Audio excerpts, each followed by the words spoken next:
Bonjour à tous. Alors je vais être franc aujourd'hui avec vous, je ne vais pas tourner autour du pot. Je ne vais pas tergiverser ni prendre des circonlocutions pour exprimer ce que vous devez savoir sur François Asselineau. Cette fois-ci, vous saurez tout. Je vais tout vous dire dans cette vidéo parce que ça doit se savoir.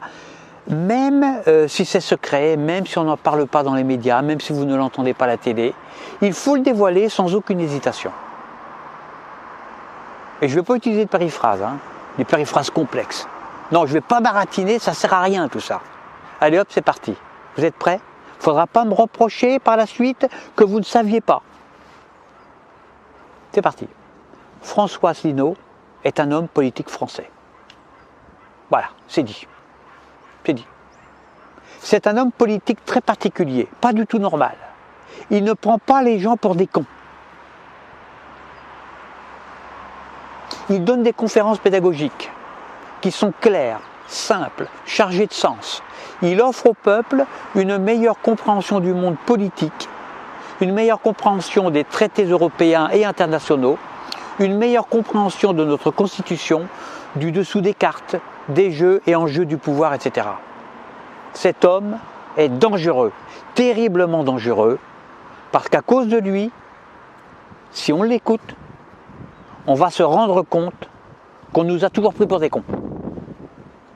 Le résultat inquiétant, très inquiétant même, c'est qu'à cause de lui, le peuple retrouve désormais goût à la politique au sens noble du terme. François Asselineau envisage même de redonner le pouvoir au peuple par le RIC, le fameux référendum d'initiative citoyenne. Vous comprenez pourquoi il faut le censurer. C'est pas très chaud là. Et si on s'aperçoit qu'on nous a pris pour des cons, et donc qu'on est des cons, on va forcément déprimer. Et il y a plein de petits asseliniens qui se reproduisent partout en France. Il y en a partout, de plus en plus. Ils sont comme des schtroumpfs ou des gremlins. Ils se diffusent dans toutes les strates de la société, au niveau horizontal, vertical, de biais, partout. Moi, quand je mange ma soupe tous les soirs, j'en arrive à me méfier, parce que j'ai peur d'en avaler un, et puis qui me remonte au cerveau, et puis qui me le chamboule dans tous les sens. C'est terrible.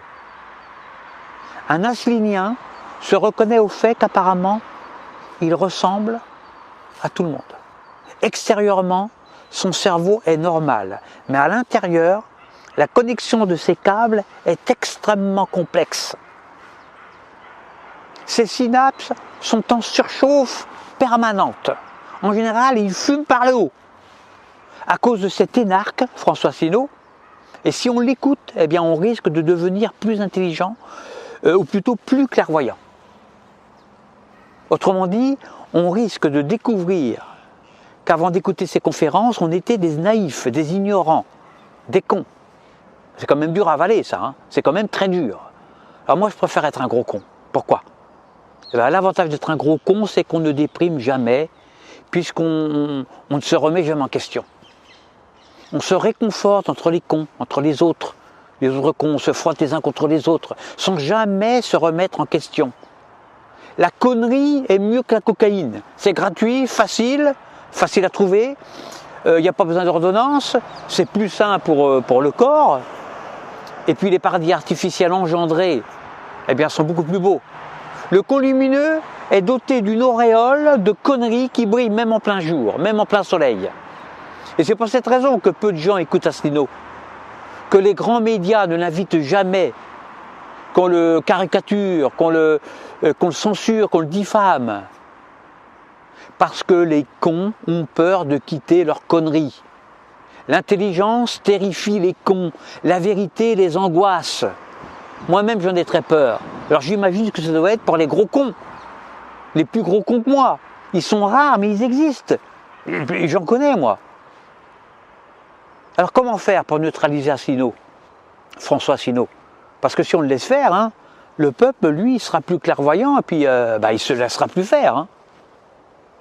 Alors premièrement, on peut le censurer dans les médias, ne jamais l'inviter sur un plateau de télé. On peut l'ignorer complètement. Le problème, c'est qu'il a créé sa propre télé. C'est l'UPR Télé, qu'on peut écouter tous les soirs à 20h. Alors dans une émission de télé, lui, il va nous parler des financements des partis politiques, alors que BFM Télé commentera pendant des jours et des jours le fait que notre président de la République, a failli glisser sur une peau de banane. Alors BFM, c'est Banana Formation Media. Alors, d'où venait la banane, son poids, sa grosseur, sa longueur. De nombreux experts internationaux en bananologie sont sollicités pour nous donner leur avis sur ce fruit à peau glissante. Alors pendant que d'un côté on abrutit les gens, bien de l'autre on les instruit. Deuxièmement, pour neutraliser Asselineau, on peut lui balancer des accusations à la mode. Par exemple homophobie, racisme, sexisme, grossophobie, complotisme, oui. Arachnophobie. Ah non, ça, non, on a encore le droit d'avoir peur des araignées. Hein. Alors le problème, c'est qu'Asselineau, lui, il ne clive pas les gens, il n'oppose personne. Il n'oppose aucun groupe entre eux. Il n'est pas dans la polémique stérile, ni dans la provocation. Et puis ses reproches sont usés finalement. Hein. Bon, homophobie, sexisme, etc. Bon, c'est fini, on n'y croit plus. Hein. Et alors, troisièmement, il y a une idée qui serait de lui chercher des poux, hein, mais comme il est en partie chauve, là encore, ça me paraît difficile. Quatrièmement, on peut aussi l'accuser de despotisme. Mais hélas, il défend le RIC, le référendum d'initiative citoyenne. Autrement dit, il peut redonner le pouvoir au peuple. Alors moi, je coupe cette vidéo parce que je crois que j'en ai dit trop. Alors moi, je vais quand même sur son site, hein, c'est upr.fr, à petite dose bien sûr, puis je prends des cachets. Parce que un vrai con comme moi, qui se croit intelligent et qui découvre brutalement qu'il est vraiment con, ça fait mal, ça fait très mal, ça fait un choc. Hein. C'est comme un croyant qui est persuadé que Dieu existe. Alors il prie toute sa vie, il se sacrifie toute sa vie pour son Dieu, et puis là, sur son lit de mort, au moment de son dernier souffle, il découvre que son Dieu est une vaste blague, que c'est une illusion. Son Dieu n'existe pas. Merde! Donc forcément, quand le mourant apprend ça dans les dernières secondes de sa vie, ça lui fait un choc terrible, mais il fait une crise cardiaque, le pauvre. Et puis il meurt d'un seul coup. Alors quand on écoute François Asselineau, ça fait exactement la même chose, tout pareil. La vérité détruit les cons. C'est pour cette raison que les cons ne veulent jamais entendre parler de vérité et qu'ils essaient de l'étouffer. Allez, à bientôt pour une prochaine vidéo.